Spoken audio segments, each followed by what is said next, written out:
Hello and welcome back to the EDC Squirrel.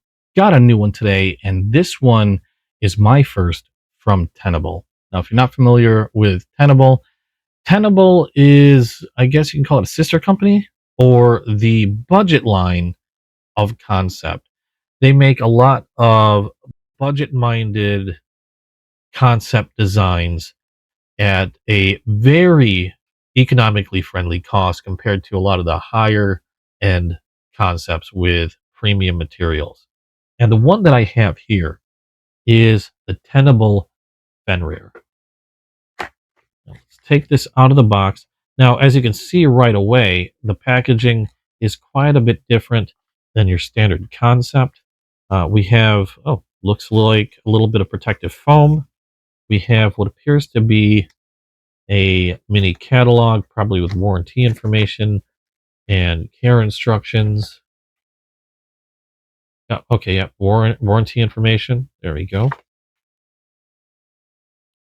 And it looks like we have extra parts. In this case, we have extra Omega springs, which is really awesome. I love it when manufacturers include extra bits. Now we have a Tenable microfiber cleaning cloth, a little bit of protective padding, and then we have some non-edible candy and the knife itself. Let's put all this back in the box so I don't lose any of it. We'll keep the microfiber out. I might use that.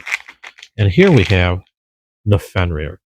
Now, a lot of you people might be very familiar with the Fenrir from Concept. It's a very popular concept knife and a very unique blade shape. Let's get some of this information or some of the specifics out right away. Overall length on this one is 7.89 inches. It has a blade length of 3.48 inches. The material of the blade is a Nitro V, and it is a harpoon profile. It also has a flat grind and is a stonewash finish. Now, the handle material is green micarta, and this one is a crossbar lock. The weight of this one is going to be 3.7 ounces. And the designer on this one is named Sparrow Knife. Now, this one is, like I said before, a crossbar lock. They do have button locks coming out that I believe are like top liner locks, I think. Don't quote me on that. I haven't taken a look at those yet. I was just really interested in getting my hands on a Fenrir. I was looking at the concept, and then somebody mentioned Tenable to me. And so I took a look. I didn't realize that Tenable was the budget line, essentially, of Concept. And the price on this one, compared to the Concept line, was very, very hard to argue against, to be quite honest. Whereas some of the Concept models that I was looking at were roughly around like $167. These have been ranging around roughly $70 at the time that this video was made. Now, again, they are using materials that are more on the budget end of things, like Nitro V, for example, which is the steel of this blade. But that's not a complaint, because Nitro V, along with, say, 14C28N, are some of my favorite steels for knives in the budget area, for knives that are under $100. So still a very awesome steel on this blade. The green micarta is really nice and grippy. And I really like the harpoon style. I don't have too many that have this harpoon-like look to them. Now, holding on to the grip, I can get an easy gorilla grip on this. The harpoon style lends itself to being able to be, for me to place my thumb really comfortably in that little cutout there and get really precise control over the blade because of how I'm able to hold the knife. Now, one thing we forgot to look at, if we have it closed, we can see that blade is very well centered in that well. We have a reversible pocket clip that I believe is a stainless steel. We don't have any backliners on this one. However, we do have a couple standoffs. I don't see anything for a lanyard hole. So no place to put a lanyard if you wanted. Oh, wait, no. Scratch that. They do have a lanyard hole here. So you can put a lanyard there if you wish. And for deployment, we have dual thumb studs. Now the dual thumb studs work perfectly easily. No like fiddling around with where I'm placing my thumb, or it's not difficult to use. The action on this is nice and smooth and super quick. And obviously you also have the crossbar lock that you can use for deployment. It has a nice solid click when it's deployed. And when we do that, let's see here. Nice solid lockup, no movement on the blade, either left or right, up or down. So very nice lockup on that blade. Very solid. Now, looking at the blade as it's open, I think I had a little oil there. We can see on the blade itself, we got the Tenable logo, as well as towards the pivot, we have what looks to be a model number and then Nitro V stamped on the blade. On the other side, it appears we have the logo for the designer. It looks like Greg Schaub, and then the name of the model, Fenrir.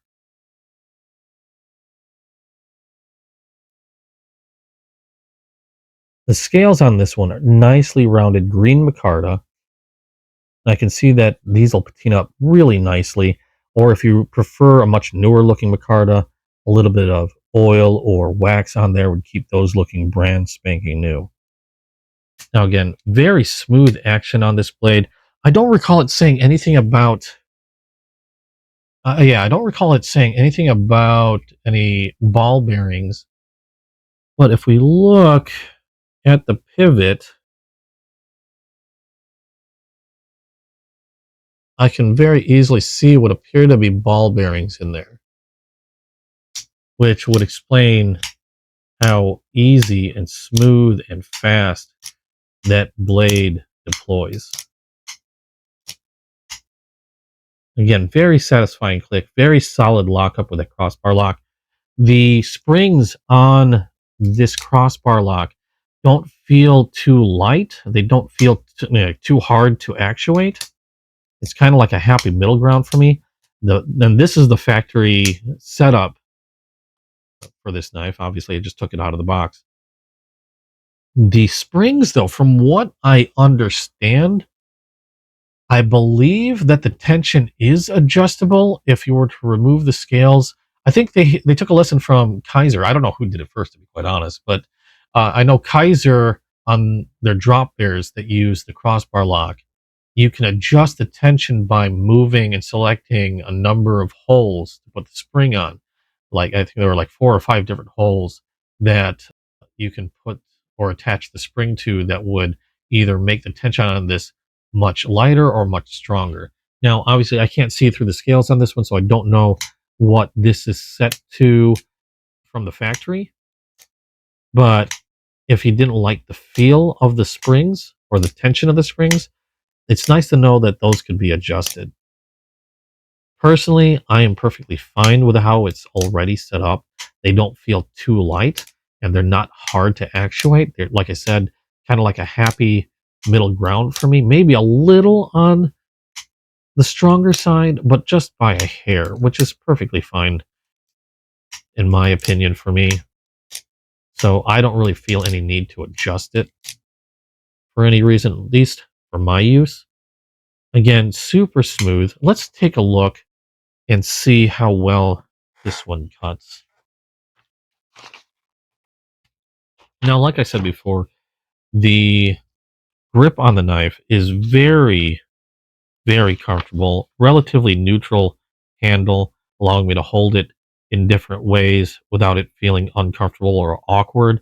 The clip itself feels fine, doesn't feel like it's overly like it would be overly irritating.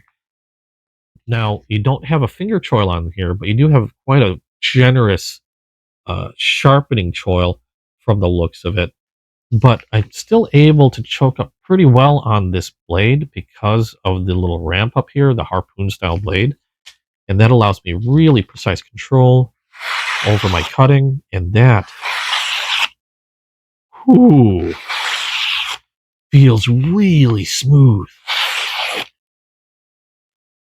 They did a great job with this. Whoops. Up until I tore it. They did a great job with this factory edge on this one. Now, it's not like mirror polished, but that felt really good cutting through that paper, all from the choil to the tip.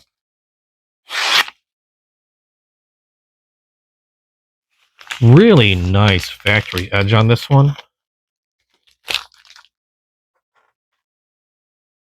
I am seeing a little bit of debris, but not a whole lot on the edge. Certainly not more than I've seen on other really sharp edges, so that's really nice. It tells me it's not really tearing through, and it's doing a really good job of cutting and slicing through that paper. So really nice factory edge on that. And that was actually pretty good feeling in the hand as I was doing my cutting. It just feels really ergonomic. I love that ramp up for my thumb. It feels really good. And I noticed there's no jimping on the spine of this blade, but because of this little ramp, I don't feel like you really need it. I get a nice purchase on the knife. My thumb settles in there really nicely. And it feels almost like it was made for my thumb. And again, really slicey harpoon blade. Nice belly to this. Nice curve. Great and slicey. And the handle is kind of offset just enough so it looks like even when I have all my fingers there, even with all my fingers there on the grip and it laying on the surface, I can still bring a really good portion of that edge to bear on whatever I'm on whatever I'm cutting. So I really like the shape of this handle. All in all, a very nice first for me from Tenable, and now I'm really curious to see how the others are and maybe save myself a little bit of money. Yeah. I myself am still debating on getting the concept version of this knife because they do come in finishes that I really, really like, such as the copper carbon fiber finish. It's one that I've been a very big fan of recently, and they have one of those available. So let me know what you think. Comment below, especially if you have the concept and the Tenable version. And I'd love to hear your thoughts on the differences and how they feel, how they function, and what you think in regards to the differences on those as well as the price itself. But thank you for watching. I really appreciate all your support. If you liked what you saw, please drop a like down below. And if you haven't yet, hit subscribe, hit the notification bell, and that way you'll be notified as soon as I drop down a new video. But I will keep an eye out, and hopefully I'll be having a concept version of this eventually soon. So I can do a more personal comparison between the concept version and the Tenable.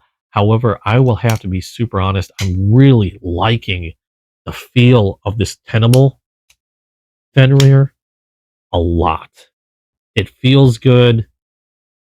It appears to perform really well.